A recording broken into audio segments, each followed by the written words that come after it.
189년 5월 병환으로 누워있던 영제는 스스로 명이 다했음을 알고 대장군 하진을 불렀다. 하진이 궁문에 이르러 막 안으로 들어가려고 할 때 반은이 살며시 다가와 말렸다. 반은은 하진이 궁안 여기저기 심어두었던 자기 사람이었다. 백정 출신인 하진의 누이가 지금의 하왕후다. 하왕후는 궁녀로 들어가 황자 변을 놓고 황후 송씨를 몰아내고 황후의 자리에 오른 여인이다. 하지만 영제가 오래자나 후궁 가운데 하나인 왕미인에게서 황자협을 낳자 그녀를 독살했다. 그래서 어미를 잃은 황자협을 영제의 어머니인 동태후가 기르게 된다. 동태후는 천한 백정의 누이인 하왕후가 마음에 들지 않았다. 거기다가 황자협을 기르는 사이 정이 많이 든 곳도 있지만 협이 남달리 영특한 것을 보고 협을 태자로 봉하고 싶어 했다. 황관들 역시 병권을 틀어주고 있는 대장군 하진을 외척으로 둔 황자변보다는 의지할 곳 없는 황자협이 자신들에게 좋은 선택지였다. 동태후와 황관들이 계속해서 황자협을 지지하니 영제도 이미 협을 태자로 세울 뜻을 굳히고 있었다. 황자협으로 뒤를 잇게 하기 위해서는 영제가 죽기 전에 대장군 하진을 죽여야 했다. 그래서 하진을 혼자 궁으로 부른 것이었다. 반은의 말을 듣고 집으로 돌아온 하진은 자신의 집안 사람들을 무장시키고 대신들을 집으로 불렀다. 대장군이자 어쩌면 다음 황제의 외숙부가 될지도 모르는 하진이었기에 전가를 받은 대부분의 사람이 모였다. 하진이 대신들을 불러 모아놓고 황관들을 쳐낼 의논을 하고 있는데 반은이 급하게 뛰어들어와 황제가 죽었다고 알렸다. 그런데 십상시들이 황제의 죽음을 숨기고 거짓 조소로 하진을 불러 죽일 생각을 하고 있다고 알렸다. 반은의 말이 끝나기 무섭게 칙사가 당도해 하진에게 급히 궁으로 들라고 했다. 조칙이 거짓임을 이미 알고 있는 하진은 칙사를 잡아두고 의논을 계속했다. 의논 끝에 하진은 원소에게 어린 군 5천을 주어 황관들을 쓸어버리게 한다. 하진의 명을 받은 원소가 어린 군을 거느리고 황궁으로 들어가니 황관들은 금군을 손에 쥐고 있으면서도 대항해볼 엄두도 내지 못하고 몸을 숨겼다. 황관들은 계략에는 밝았지만 막상 큰일을 당하고 보니 아무것도 할 수 없었다. 황관들이 몸을 숨긴다는 게 고작 궁궐의 꽃밭이었다. 사사로운 욕심으로 뭉친 무리의 약점은 어려움을 당했을 때 가장 잘 드러나는 법이다. 중상시 가운데 하나인 곽승이 생각해보니 하진을 불러 죽이자고 이를 꾸민 것은 건석이 주동하여 벌린 일이었다. 곽승은 모든 죄를 건석에게 뒤집어 씌우고 살 길을 찾기로 마음먹었다. 곽승은 슬그머니 건석에게로 다가가 칼로 찔러 버렸다. 그리고는 금군들과 함께 대장군 하진에게 투항해버린다. 하진은 황자변을 새로운 황제로 등극시켰으니 이 사람이 후한의 소재였다. 하진은 큰 저항 없이 금군이 투항하고 손쉽게 소재를 즉위시키고 문무백관의 할애를 받으니 매우 기뻤다. 원소가 후한을 남겨두면 안 된다고 말을 했지만 아둔한 하진은 원소의 말을 듣지 않았다. 또한 황관들은 전날 하태우를 황후로 올리는 데 가장 공이 큰 장영을 앞세워 구명을 청했다. 하태우는 오히려 하진보다 더 아둔한 사람이라 눈물로 호소하는 황관들의 청을 거절하지 못하고 하진을 불러 황관들을 살려주라 한다. 원소가 계속해서 황관들을 쳐낼 것을 주장했지만 하진은 건석의 일족을 멸하는 것으로 이를 마무리 짓는다. 이 모든 과정을 지켜본 조조는 한나라의 명이 다했음을 직감했다. 이제 자신에게 남은 것은 떠날 구실을 찾는 일뿐이라고 생각하며 궁을 나왔다. 지금까지 외척과 황관의 싸움은 긴 역사가 있었다. 하진과는 비교도 되지 않을 정도로 뛰어난 외척의 우두머리들도 잠시 황관들에게 우세한 적은 있었지만 결국 황관들의 반격에 허물어졌다. 그런데 오늘 하진은 황관들을 한꺼번에 쓸어버릴 좋은 기회를 스스로 걷어차 버리고 말았다. 곧 힘이 모든 것인 세상이 올 것이라고 조조는 생각했다. 힘이 바로 충성이고 힘이 대의명분인 그런 세상 말이다. 자신도 모르게 가슴 깊은 곳에서 야망의 불길을 느끼는 조조였다. 이제 조조는 한나라에 대한 그 어떤 미련도 남아있지 않았다. 조조는 집으로 돌아가 가족들을 모두 고향인 초연으로 내려가게 하고 조조 자신은 혼자 낙양에 남았다.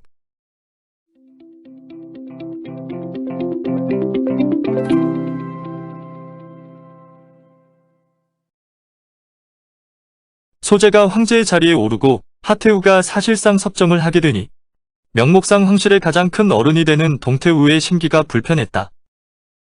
하룻밤 사이에 천하를 뺏겨버린 장양을 비롯한 황관들은 이런 동태우에게 붙었다. 그리고 동태우를 부추겨 조정일에 간섭하게 했다. 그렇게 동태우가 가장 먼저 한 일이 황자협을 진류왕에 봉하여 견제 세력을 만들고 동증을 표기장군으로 불러들여 하진이 가지고 있는 병권의 일부를 넘겼다. 그리고 장양무리를 다시 중상시의 자격으로 정사에 참여시켰다. 어느 날 하태우는 잔치를 벌이고 동태우를 초대했다. 술잔이 오고 가고 자리가 무르익었을 때 하태우가 동태우에게 공손히 말했다. 하태우 자신과 동태우는 조정일에서 물러나고 나라의 큰일은 대신과 원로들이 의논해서 처리하게 하자는 말이었다. 말투나 몸가짐은 한껏 공손해도 그 뜻에는 잠옷 위협까지 섞인 달램이었다. 하지만 이미 자신의 세상이 된 줄 잘못 알고 있는 동태우는 하태우의 말을 듣고 소리 높여 꾸짖었다.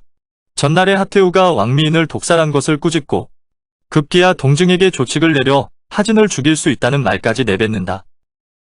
하태우가 다시 한번 좋게 말을 했지만 동태우는 하태우의 미천한 출신임을 내세우며 모욕했다. 이미 좋게 끝나기 틀렸다고 판단한 하태우도 거세게 대들기 시작했다. 이 모습을 숨어서 지켜보고 있던 환관들이 동태우를 말려 자신의 궁궐로 돌아가게 했다. 환관들은 아직 제대로 힘을 갖추지 못한 상태에서 지나치게 하태우를 자극하는 것이 위험하다고 판단해서 동태우를 말린 것이었지만 이미 물은 엎질러진 다음이었다. 좋은 말로 해결하기 글렀다고 판단한 하태우는 그날 밤 하진을 불렀다. 동태우가 권하는 술을 마다하고 기어이 벌주를 마시겠다니 손을 써야겠다고 하진에게 말했다. 하태우에게 낮에 있었던 일에 대해 전해 들은 하진도 동태우 일족을 제거해야겠다고 생각했다. 하진은 그 길로 나와 삼공을 불러 의논하고 이튿날 일찍 조회를 열었다. 동태우가 원래 번왕에 비해 지나지 않는다는 점을 들어 황궁 안에 기거하는 것이 옳지 않다고 주장했다. 황제가 어머니와 외숙부의 편을 들어 허락하니 동태우는 그날로 궁궐에서 쫓겨나 하간으로 가게 되었다. 동태우 덕분에 표기장군이 되어 약간의 군사를 거느리고 있던 동증은 자택이 하진의 군사들에게 포위당하자 스스로 목을 찔러 자결했다. 동태우는 하진이 보낸 사람에 의해 하간에서 독살되었다. 자신의 능력이 아닌 행운에 가까운 수렴청정으로 대권을 잡은 동태우였다. 그녀는 권력의 단맛을 보자 권력의 두려움을 깨끗이 잊어버리고 앞뒤를 헤아리지 못했다. 결국 권력에 도취한 동태우 때문에 가만히 두었으면 부족함 없이 살 수 있었던 친정집을 하루아침에 폐허로 만들고 그녀 자신도 비참한 최후를 맞게 되었다. 한편 장양과 담규를 비롯한 황관의 무리는 믿었던 동태우가 어이없이 쫓겨나자 큰 두려움을 느꼈다. 동태우를 부추긴 것이 자기들인 걸 들키면 살아날 길이 없을 것 같았기 때문이었다. 황관들은 하진의 아우 가운데 어리석은 주제에 욕심만 많은 함유란 자가 있다는 것과 사리분별을 제대로 하지 못하면서 딸인 하태우에게는 영향력이 큰 늙은 어머니가 있다는 것을 알았다. 황관들은 금은보화를 싸들고 그들을 찾아가 살려달라고 눈물로 애걸했다. 그들 모자는 황관들이 싸들고 온 금은보화를 보고 욕심이 났다. 딸과 누이 덕분에 호강하며 사는 그들이었지만 눈앞에 싸들고 온 금은보화가 너무나 엄청나 놀라지 않을 수 없었다. 거기다 일이 잘 되면 지금 가지고 온 것의 10배를 주겠다고 하니 그들 모자는 앞뒤 헤아릴 것도 없이 황관들의 청을 승낙했다. 그리고 그날부터 아침 저녁으로 태우궁에 드나들며 십상시를 구명했다. 결국 황관들은 질긴 목숨을 구했다. 하지만 황관들은 목숨이 위태로울 때는 아까운 줄 모르던 재물이었으나 살았다 싶으니 생각이 바뀌었다. 그러다 보니 황관들은 하진 일족을 제거하기 위해서 더욱 몰두하게 된다. 오늘의 영상은 여기까지입니다. 영상이 도움이 되셨다면 구독과 좋아요, 알람 설정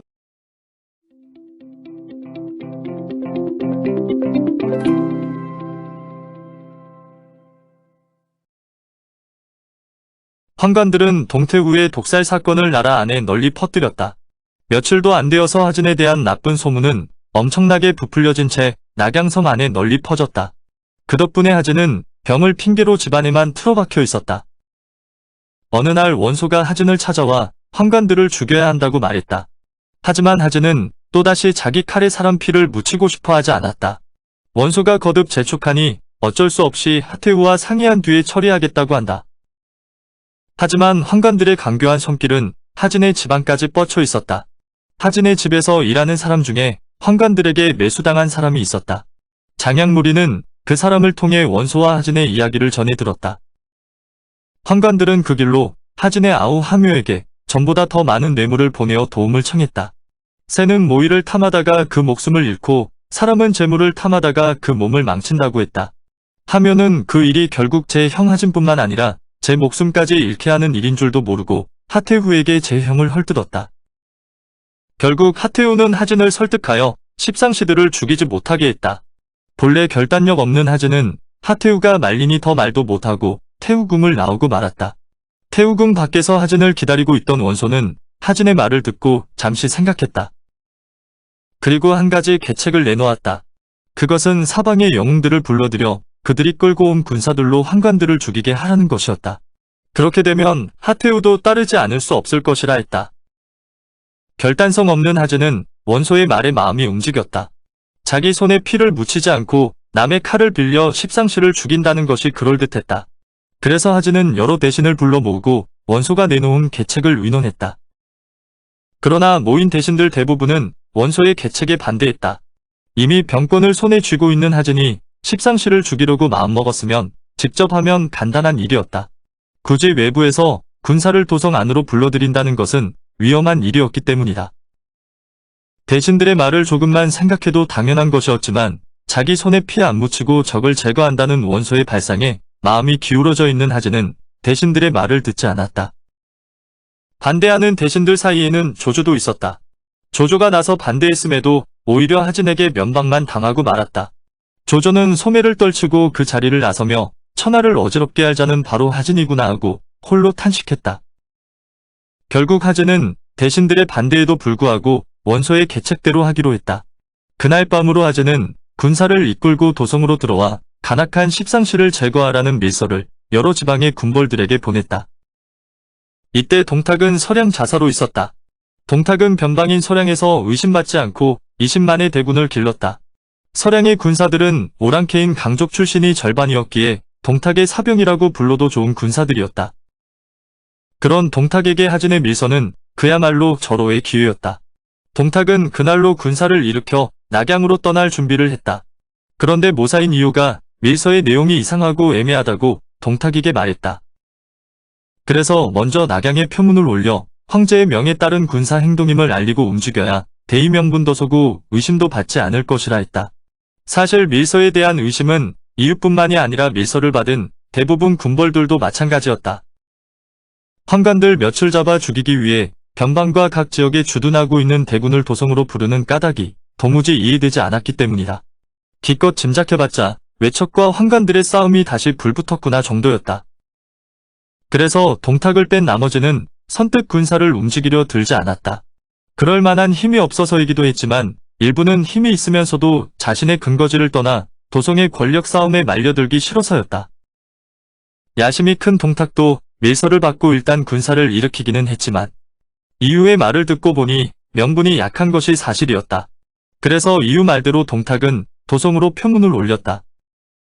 표문을 받은 하진은 대신들을 모아 의논했다. 그런데 대부분 대신들이 동탁의 도성 입성을 반대했다. 특히나 그 자리에 있던 노식은 강하게 반대했다. 귀가 있는 사람들이라면 동탁의 흉폭함과 음흉함을 익히도록 알고 있었기 때문이었다. 하지만 하진은 끝내 사람들의 말을 무시하고 동탁의 도성 입성을 허락했다. 그러자 노식을 비롯한 대신들 태반이 벼슬자리에서 물러났다. 동탁의 음흉함이 드러나는 데는 그리 긴 시간이 걸리지 않았다. 하진이 동탁의 군사를 맞으러 민지라는 곳까지 사자를 보냈으나 동탁은 그곳의 군사를 멈추게 하고 더는 움직이지 않았다. 아직 때가 무르익지 않았다고 생각한 까닭이었다. 조용한 도성의 군사를 몰고 들어가 환관들을 죽이다가 자칫 자신이 어려운 처지에 빠질 것을 염려한 듯했다. 과연 오래자나 동탁의 뜻대로 일이 흘러갔다. 도성 밖의 군사들이 당도한 것을 한 환관들이 움직이기 시작했다. 환관들은 하진을 죽이지 않으면 자신들이 죽는다고 생각했다. 환관들은 장락궁 가덕문 안에 무장한 군사들 50여 명을 숨겨두고 하태우를 찾아갔다. 하진이 자신들을 죽이려고 외부에서 군사를 불렀다며 살려달라고 눈물로 호소하기 시작했다. 하태우도 하진이 외부에서 군사까지 불러들인 것을 알고는 보통 일이 아니다 싶었다. 그래서 십상시들에게 하진을 찾아가 잘못을 빌어보라고 했지만 십상시들은 맞아 죽을까 두렵다며 하태우 앞에서 잘못을 빌 수 있도록 해달라고 눈물로 호소했다. 결국 하태우는 전지를 내려 하진을 태우궁으로 불러들였다. 태우의 전지를 받자 하진은 아무런 생각 없이 홀로 입궁할 채비를 서둘렀다. 그때 질림이 나서 지금 가면 화를 당한다고 하진을 말렸다. 옆에 있던 원소와 조조 역시 같은 뜻으로 말렸으나 이번에도 하진은 말을 듣지 않았다. 어쩔 수 없이 조조와 원소가 군사를 대동해서 호위하겠다고 하니 그것까지는 막지 않았다. 조조와 원소는 자신이 거느린 군사를 각기 500씩 뽑아 원술에게 맡기고 둘은 나란히 칼을 차고 하진을 호위해서 궁으로 향했다. 원술이 일천의 군사를 거느리고 청세문 앞까지 호위했으나 더는 갈 수 없었다. 조조와 원소도 장락궁 앞에 도착해서는 하진 외에 아무도 들지 못하게 하라는 하태우의 명이 있었다는 환관의 말에 더는 하진을 호위할 수 없게 되었다. 하진은 끝내 홀로 장락궁 안으로 들어가지 않으면 안 되었다. 그렇게 하진이 궁문을 지나 가덕전 앞에 이를 때 갑자기 한 무리의 군사들이 쏟아져 나왔다. 하진이 놀라 살피니 장양과 당규의 무리였다. 하진이 달아나려 했지만 이미 사방의 문은 닫히고 자신은 포위당한 뒤였다. 무예가 뛰어나지도 못했던 하진은 별 저항도 못해보고 그 자리에서 죽고 만다. 한편 원소는 하진이 오래도록 나오지 않자 문 안을 향해 그만 나오라고 크게 소리쳤다. 그런데 대답 대신 담 너머로 하진의 잘린 목이 던져져 나왔다. 이어서 담 안에서 장양이 미리 꾸며둔 황제의 고유문을 읽었다. 내용은 하진이 반란을 꾀하여 죽였다는 것이었다. 원소는 너무 어처구니 없는 일을 당하니 잠시 멍하니 서 있었다. 그러다 창쇠문으로 달려가 데려온 군사들에게 환관들이 하진을 죽였다고 소리쳤다. 그리고는 자신과 함께 환관들을 죽이자고 했다. 원소의 말에 가장 먼저 반응한 것은 하진의 부장 오강이었다. 오강이 분노해 청쇠문에 불을 지르고 안으로 뛰어들어가니 나머지 일천의 군사들도 다른 궁문을 깨뜨리고 장락궁 안으로 쳐들어갔다. 원소가 환관들을 모조리 죽이라고 소리치니 군사들은 나이를 불문하고 환관처럼 보이는 모든 사람을 베었다. 이미 통제할 수 없는 광기가 휩쓸기 시작하니 삽시간에 장락궁은 시체로 뒤덮인 피바다로 변했다. 차마 눈뜨고 볼 수 없는 끔찍한 광경들이 펼쳐졌다. 한편 하진의 부장 오강은 그의 부하들과 환관들을 잡아 죽이다가 마침 칼을 들고 들어오는 하묘를 만났다. 이미 하묘가 그동안 한 짓을 알고 있던 오강은 하진의 복수를 한다며 하묘를 죽여버린다. 재물을 탐하다가 하나뿐인 형을 죽이고 마침내는 자기마저 끔찍하게 최후를 맞은 하묘였다. 장락궁의 피바람은 그대로 멈추지 않았다. 원소가 군사들에게 부대를 나누어 십상시의 가족들을 모조리 잡아내 참하도록 명을 내렸기 때문이다. 원소는 후환을 없앨 요량으로 남녀노소를 가리지 않고 씨를 말리게 했다. 그러자나도 이미 피를 보아 눈이 뒤집힌 군사들이었다. 환관의 가족들이라 여겨지면 닥치는 대로 죽였으니 이날 하루 동안의 목숨을 잃은 자만 2천이 넘었다. 그리고 이 난리통을 피해 밤새 궁 밖으로 도망갔던 황제와 진류왕을 동탁이 이끄는 서량병이 호위하며 궁궐로 들어오게 된다. 궁궐 안은 여전히 말로 표현하기 힘든 상황이었다. 그런데 궁중을 점검하다 보니 황제의 권위를 상징하는 옥새가 없어진 것을 알게 되었다.